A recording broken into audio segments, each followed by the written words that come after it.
ओम गम गणपतये नमः।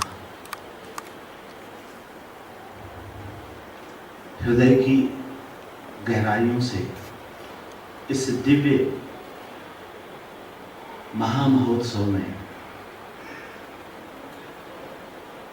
प्रभु की उपस्थिति में और अद्भुत व्यक्तित्व के धनी, अवर्णनीय व्यक्तित्व के धनी हमारे बीच इस महोत्सव की शोभा अभिवृद्धि करने में हमारे वंदनीय, पूजनीय, आदरणीय प्रोफेसर डॉक्टर गिरी जी, जो इस विभाग में अपने ज्ञान ज्योति के माध्यम से हम सबको योग की एक दिव्य दृष्टि प्रदान करते आ रहे हैं। मैं उनके चरणों में नमन करूंगा और इस महामहोत्सव जिस विधा को लेकर के हम आपके सम्मुख उपस्थित हुए हैं, मेरे लिए आमंत्रित करने के लिए हमारे परिवार के अति प्रियजनों में, हमारे हृदय में अधिक गहराई में स्थित अति प्रिय डॉक्टर नितिन कोरपाल जी को, जिन्होंने मेरे लिए यहाँ आमंत्रित किया।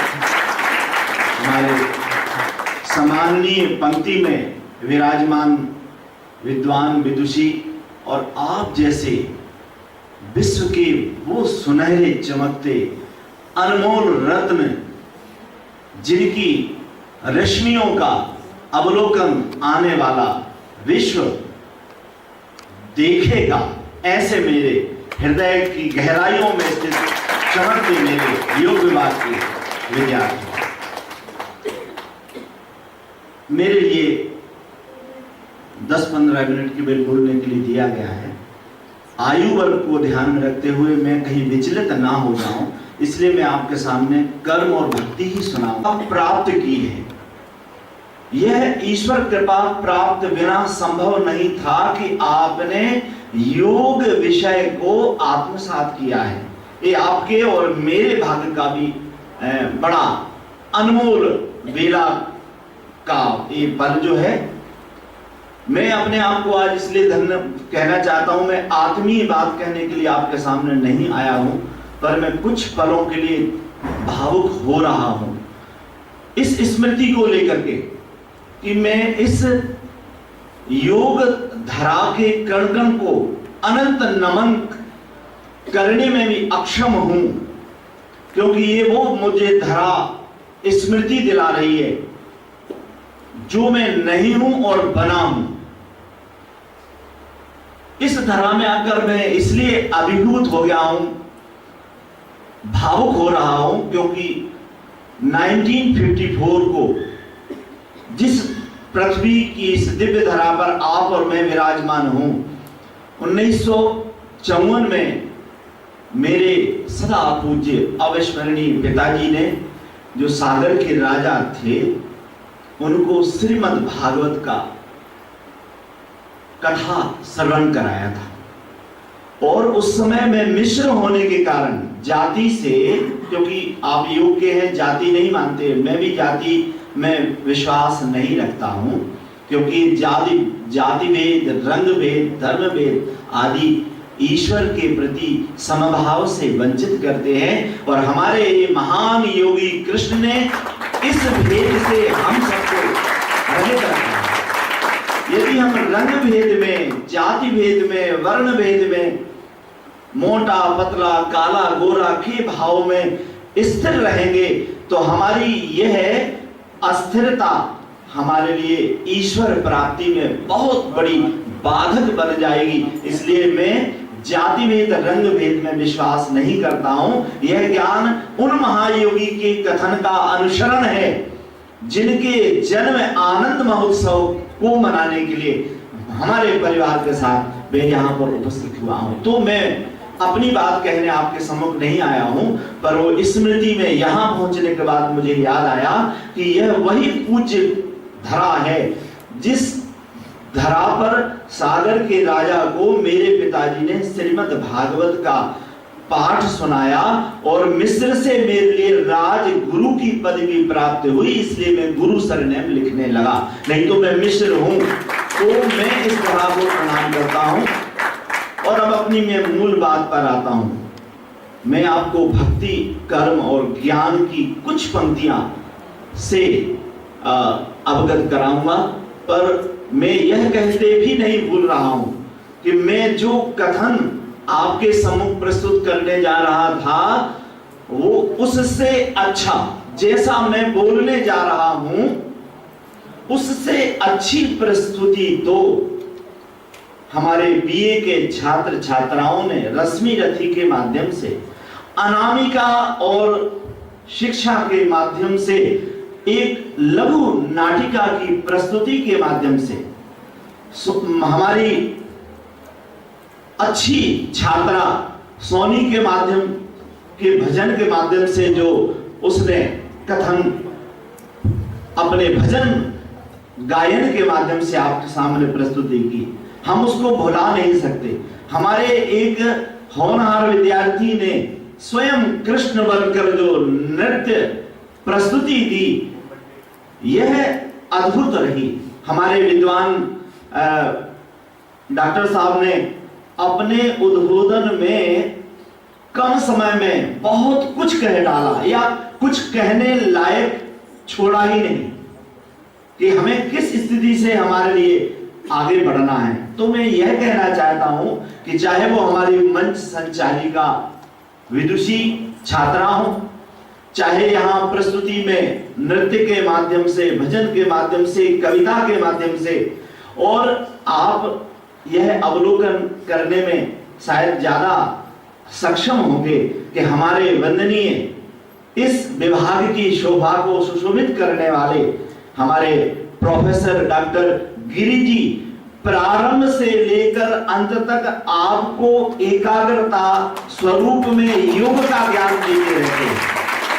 आपसे हर पल उनके दो बहुमूल्य शब्द, उन्होंने यद्यपि दीप प्रज्वल से, ज्योति से हमें जोड़ा, प्रभु परम माल्यार्पण के माध्यम से आपके जीवन में पुष्प की, प्रभु की आशीष सुगंधी बनी रहे, पुष्पमाला अर्पण करके, दीप प्रज्वलन करके, और आप कोई बड़ा बार बार पाठ पढ़ा करके एकाग्र रहें, शब्दों का उचित श्रवण करें और उसको आत्मसात करें। आपके चंचल मन को एकाग्रता प्रदान करने के लिए बार बार, क्योंकि मन जो है वो अधिक चंचल है, उस चंचल मन को आचार्य डॉक्टर वंदनीय गिरी जी के द्वारा आपको ये बार बार यह निर्देशन कि हमारे जीवन में एकाग्रता परमावश्यक है का संदेश मेरे लिए और आपके लिए यह हमारे आचार्यों का जो आदेश है वह पालन करने का अनुसरण हमें डॉक्टर गिरी से सीखना आवश्यक है। धन्य है योग विभाग जिसमें एकाग्रता को स्थिर करने का भाव जगाने वाले और आपको योग का ज्ञान देने वाले, ऐसे राष्ट्रीय स्तर पर नहीं बल्कि विश्व स्तर पर अपने योग ज्ञान को स्थिर करने में सफल जो आचार्य हमारे बीच डॉक्टर गिरी जी विराजमान हैं, इनकी गरिमामय उपस्थिति में मैं आपको कहने में अक्षम हूं, पर मेरे लिए कुछ पल दिए गए हैं तो उसमें मैं भक्ति और कर्म के विषय में दो शब्द मैं आपसे कहूंगा, क्योंकि समय हमारे विश्व के उस वंदनीय सदा स्तुत्य महायोगी श्री कृष्ण के जन्म अष्टमी महोत्सव के उपलक्ष्य में हमारा ये व्याख्यान रखा गया है, इसलिए मैं भ्रमित ना हो जाऊं, इसलिए कुछ शब्दों को मैं श्रीमद् भगवद गीता के माध्यम से हमारे विद्यार्थियों के सामने रखेंगे। मैं बड़ा भाग्यशाली हूं कि श्रीमद् भगवद गीता पर दो श्लोक आपके सामने रख रहा हूं। आप स्मरण रखें कि संसार में मुकुट सबको लगते, विश्व के अनंत ग्रंथ हैं, परंतु श्रीमद् का मुकुट केवल और केवल दो ही ग्रंथों ने धारण कर रखा है, श्रीमद रूपी मुकुट, श्रीमद भगवत गीता और श्रीमद भागवत जैसे महापुराण को ही सौभाग्य से प्राप्त हुआ है। और मुकुट केवल श्रीमद भगवत गीता को। हमारे योग में श्रीमद भगवत गीता का पाठ्यक्रम में समावेश किया गया है। तो मैं आपके लिए और श्रीमद भगवत गीता के माध्यम से कर्म और भक्ति की दो श्लोक आपके सामने रखता हूं। भक्ति और कर्म, हमें क्या कर्म करना चाहिए और हमें क्या कर्म नहीं करना चाहिए, इसका ज्ञान हमें होना बहुत आवश्यक है। कर्मयोग के विषय में कहा गया है, ज्ञानी पुरुष दिव्य ज्ञान की अग्नि से अपने कर्मों को शुद्ध करके और बाह्य कर्मों को यहीं छोड़ करके आंतरिक कर्म को करके और वह स्थिरता को प्राप्त होते हैं।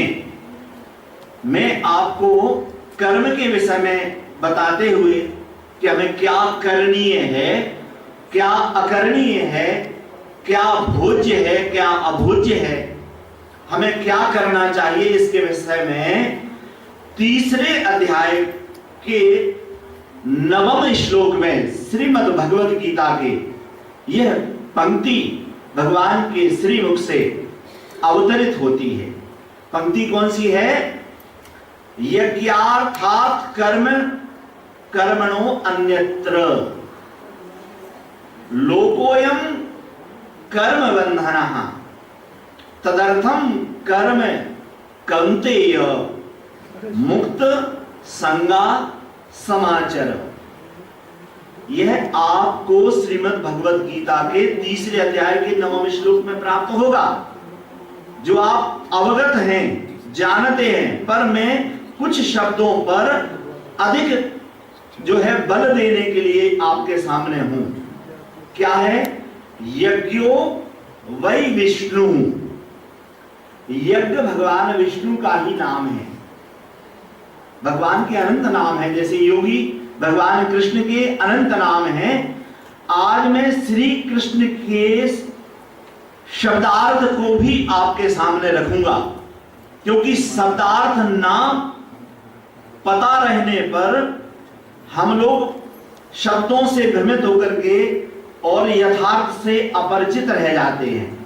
तो इसमें पहला शब्द है यज्ञा। यज्ञ जो है वह भगवान विष्णु का ही नाम है। यज्ञार्थात् कर्मणो अन्यत्र। यज्ञ यानी हमें कर्म केवल एक करना चाहिए, अन्यत्र और दूसरा कर्म नहीं करना चाहिए। कौन सा कर्म करना चाहिए? केवल और केवल यज्ञ करना चाहिए, यज्ञ स्तुति करनी चाहिए, यज्ञ करना चाहिए। यज्ञ क्या अर्थ मैंने क्या बताया? यज्ञो यज्ञः वै विष्णु। यज्ञ ही विष्णु है। ध्यान केवल उन शब्दों पर ही आप देंगे। लोकोयम कर्म बंधना। केवल हमें विष्णु का ही स्मरण करना चाहिए, नाम संकीर्तन करना चाहिए, हमें उनको अपने भावों में अवतरित करना चाहिए। बाकी अन्यत्र यानी संसार में जो अन्य कर्म हैं वे कर्म बंधन का कारण बनेंगे और विष्णु के प्रति किया हुआ कर्म कर्म बंधन का कारण नहीं बनेगा। उन्होंने कहा तदर्थम कर्म कौन्तेय। हे कौन्तेय, हे कुंती पुत्र अर्जुन, केवल हमारे लिए बंधन रहित करने के लिए विष्णु की आराधना, विष्णु के प्रति किया हुआ कर्म ही करणीय कर्म है। मुक्तः संग समाचर। एक शब्द पर आप ध्यान अवश्य दें, वह शब्द क्या है? मुक्ता संगा। यदि आप इस शब्द को समझ गए तो भक्ति के क्षेत्र में, कर्म के क्षेत्र में, ज्ञान के क्षेत्र में आप अग्रणी हो जाएंगे। मुक्ता संगा। मुक्ता संग का अर्थ क्या होता है? हम जो कर्म करते हैं वो सकर्म कर्म करते हैं। हमने दीप प्रज्वलन किया, हमारे लिए आशीष दे। हमने यज्ञ किया, हमें आशीष दे। हम प्रभु आराधना कर रहे हैं, हम आशीष दे। हम विद्यालय में सफल हो जाएं, हमें धन प्राप्त हो, हमें भवन प्राप्त हो, हमें गाड़ी प्राप्त हो, अन्न प्राप्ति के लिए हम जो है सकर्म कर्म करते हैं। पर इसमें जो आया है गीता में कि मुक्त संगः, हमारे लिए सकर्म कर्म से मुक्ति मिले, हम अपने विकारों से रहित हो जाएं और हमें यही समाचर, हमें यही आचरण करना है। तो इस श्लोक के माध्यम से हमने या त्वदन्या, भक्ति तो करनी है हमें, परंतु इस शब्द के साथ भक्त्या तू अनन्या, भक्त्या यानी भक्ति को करना है, तू यानी लेकिन, अनन्या, अनन्या का अर्थ क्या होता है? पूर्ण समर्पित भाव से, अनुकर आप उसको निरंतरता से, जो डॉक्टर गिरी सर ने हमारे कहा, एक रूपता से, समरसता से, पूरी तरह आत्मसात होकर के, पूरा डूब करके, पूरा समर्पित होकर के अनन्या स्वरूप में आप प्रभु की भक्ति को आत्मसात करें, ग्रहण करें, उसमें संलग्न हो। भक्त्या त्वदन्या शक्या, हमें यही करना चाहिए। शक्या का तात्पर्य होता है हमें यही करना चाहिए। अहम एवं विधार्जन, हे अर्जुन, हमें किसी विधा का, किसी रीति का, किसी नियम का यदि पालन करना है, वो करना उपयुक्त है, तो वह केवल श्री कृष्ण की भक्ति है। और उस भक्ति को हमें अनन्यता पूर्वक, पूर्ण समर्पण भाव से, एक रूपता से, निरंतरता से, लगातार कंटिन्यू भाव से, पूरा डूब करके हमारे लिए वह उस भक्ति को करने से ही लाभ मिलता है। हम जो प्राप्त करना चाहते हैं उस प्राप्ति में यह अनन्यता ही सहयोगी है।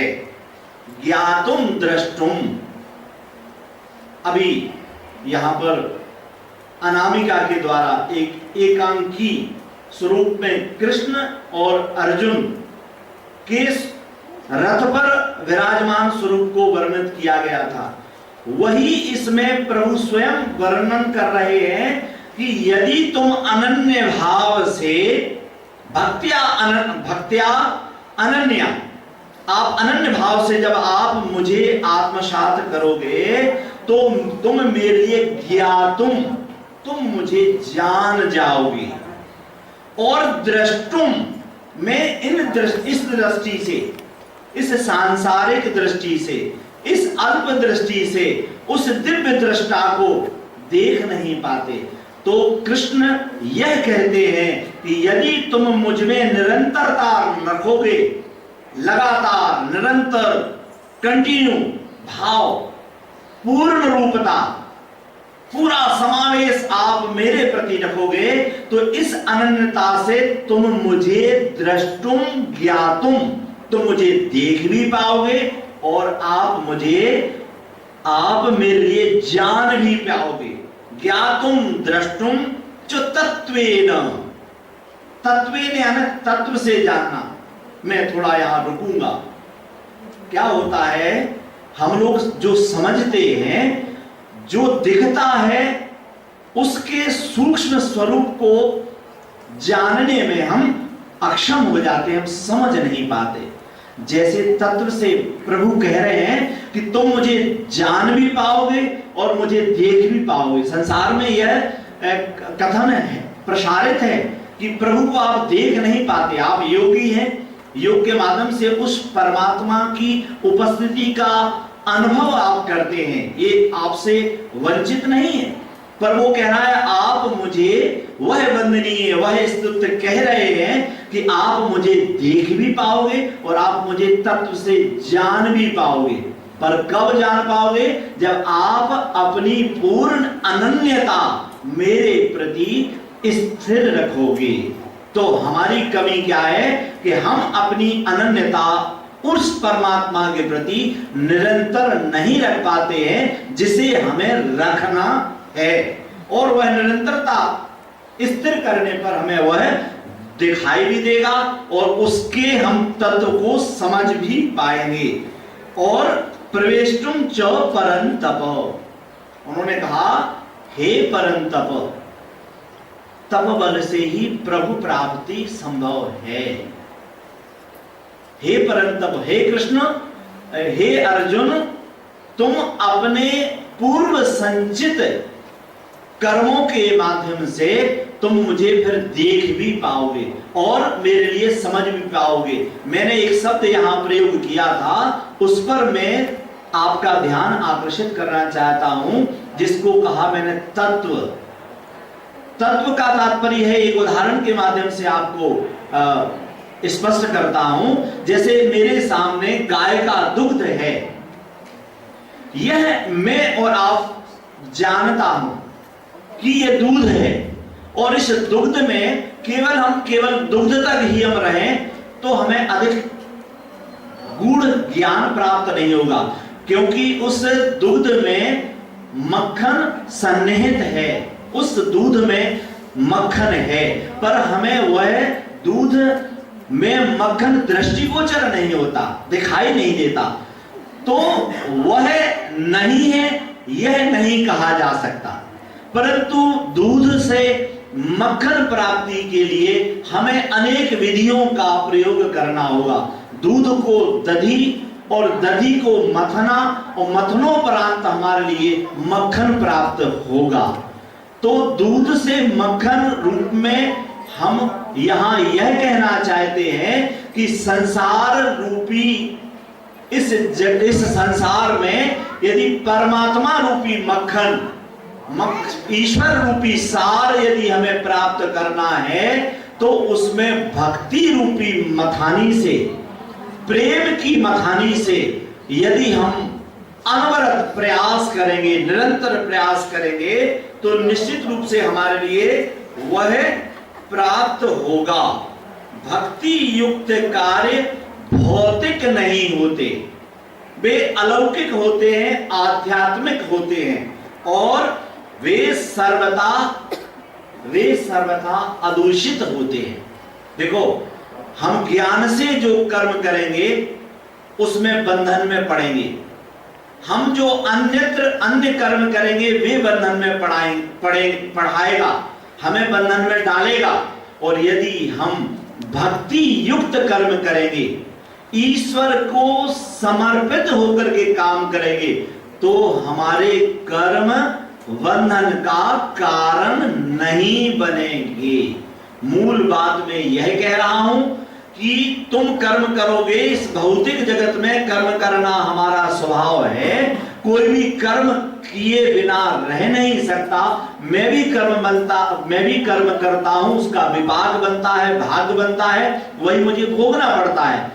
परंतु हम कर्म करेंगे और उसका फल नहीं बनेगा, उसको हमें नहीं भोगना पड़ेगा। उसका एक उदाहरण मैं आपके सामने रख रहा हूं। मैंने गेहूं खेत में डाला और उसमें से वह गेहूं वहां उचित खाद पानी और उचित स्थान मिलने पर अंकुरित हुआ, फलित हुआ, पल्लवित हुआ और फलित हुआ। अंकुर भूमि में डालोगे, अंकुरित होगा। कर्म करूंगा, फल प्राप्त करूंगा। पर आप युग के वंदनीय विद्यार्थी हैं, आप अन्य लोगों से ऊंचे हैं, आपका वैचारिक धरातल बहुत उच्च है। यदि मैं अन्न को पृथ्वी में डालूंगा, अंकुरित होगा, परंतु वही अन्न, वही बीज यदि मैं कड़ाही में भून करके और उसको बाद भर में उसके लिए बोऊंगा, तो वही अन्न पृथ्वी में गिरने के बाद अंकुरित नहीं होगा। तो योग के माध्यम से, कर्म करने के माध्यम से, भक्ति के माध्यम से हम ऐसा ज्ञान की अग्नि में, भक्ति की अग्नि में, कर्म की अग्नि में किए हुए कर्म को अग्नि के ताप में उसके लिए ज्यादा ज्योतिर्मय बना करके संसार के धरातल पर यदि बोएंगे तो अंकुरित नहीं होगा और वह बीज सार्थक होगा और ईश्वर से हमारे लिए मिला देगा। तो जिस आनंदानुभूति के लिए हम सब प्रयास कर रहे हैं वह योग है। ईश्वर से प्रेम करने वाला हमें कर्म करना है और उस कर्म को हमारे लिए भक्ति से युक्त करना है तो हमें वह आनंदानुभूति होगी। मेरी शुभकामनाएं हमारे उन अग्रणी विद्यार्थियों के लिए मैं प्रभु से प्रार्थना करता हूं कि हे मां सरस्वती, जिस बीज मंत्र को ओम ऐं नमः, ओम यानी ब्रह्मा विष्णु महेश, यह जगत का बीज है।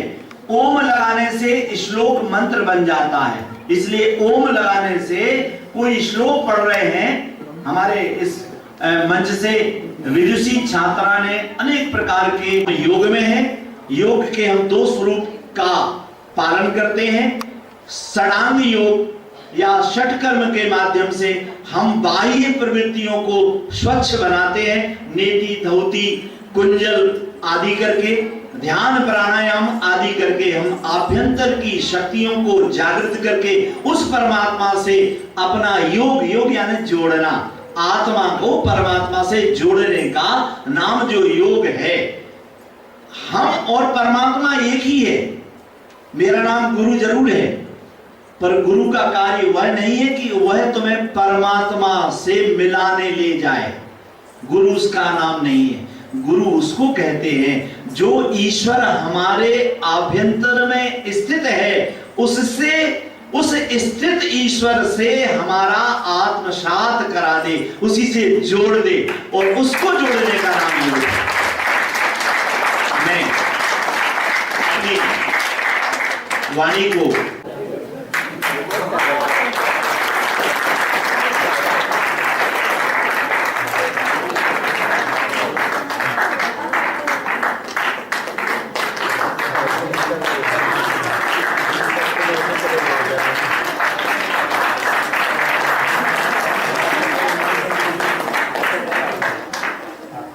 कार्यक्रम को समापन की ओर ले जाते हूँ। इस विभाग के शिक्षक और प्यारे विद्यार्थियों, ये कार्यक्रम आपने आयोजित किया है छुट्टी वाले दिन, और इस कार्यक्रम का जो मुख्य उद्देश्य है या फिर मुख्य कारण है वो है योगेश्वर श्री कृष्ण जन्मोत्सव।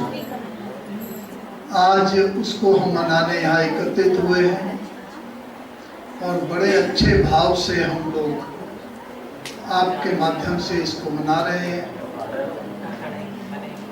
आप बोल लीजिए, पहले आप बात कर लीजिए, मैं बाद में बोलूँगा। मैं तो इसलिए पीछे भी बैठ गया था जाकर कि आप कम से कम शांत रहें। चुपता में बताई हैं किसी न किसी रूप में आपको सभी ग्रंथों में मिलेंगे, मिलती तो हैं, पढ़ते भी हैं, याद भी करते हैं, कंठस्थ भी हम कराने की कोशिश करते हैं सूत्रों को, श्लोकों को, लेकिन उनका आचरण कितना करते हो आप, कितना पालन करते हो, ये प्रमुख बात होती है। जीवन में अच्छी बातों को आचरण में लाना, जीवन में उतारना, ये बहुत बड़ी बात है। तो ये जो महोत्सव मनाते हैं, जन्मोत्सव हो, चाहे आपका योग महोत्सव हो, चाहे आपका आजादी का 75वां महोत्सव हो, दिवाली महोत्सव है, दशहरा महोत्सव है और होली है, बहुत सारे त्योहार हैं, उत्सव ही उत्सव है। हमारे तो भारतीय संस्कृति में बहुत सारे उत्सव हैं, उनको आप मनाते हुए, बड़े धूमधाम से मनाते हुए, हम भी इसको कोशिश करते हैं कि ये मनाने का उद्देश्य केवल दिखावा नहीं होना चाहिए। ज्ञान को हम जो उत्सव में बात कही गई जाती है या कही गई है, उसको आप तक पहुंचाकर उसको अपने जीवन में उतार कर अपने जीवन को सुखमय और आनंदमय बनाने का ये हमारा उद्देश्य रहता है। ये केवल इतनी बात नहीं है कि आप केवल यहाँ पर थोड़ा सा कार्यक्रम किया, मटकी फोड़ी, पूजा किया और यहाँ पर प्रस्तुतियां दी, इतने तक सीमित नहीं होना चाहिए। ये आप अपने जीवन में ये जो बातें यहाँ पर कही गई हैं, देखी जाती हैं, सुनी जाती हैं। ऑस्ट्रिया में उन्होंने ग्रेजुएशन की, ऑस्ट्रिया में ही उन्होंने पोस्ट ग्रेजुएशन की, ऑस्ट्रिया में ही उन्होंने पीएचडी की और वहाँ पर शिक्षण का और चिकित्सा का कार्य कर रहे हैं। ये सब संस्कार मिलते हैं, स्कूल से मिले, शिक्षकों से मिले, चाहे कॉलेज यूनिवर्सिटी से मिले। आप उन संस्कारों को यदि अपने अंदर समाहित करके उनको अपनाएंगे, अपने जीवन में उतारने का प्रयास करेंगे तो निश्चित रूप से आपको सफलता मिलेगी। बहुत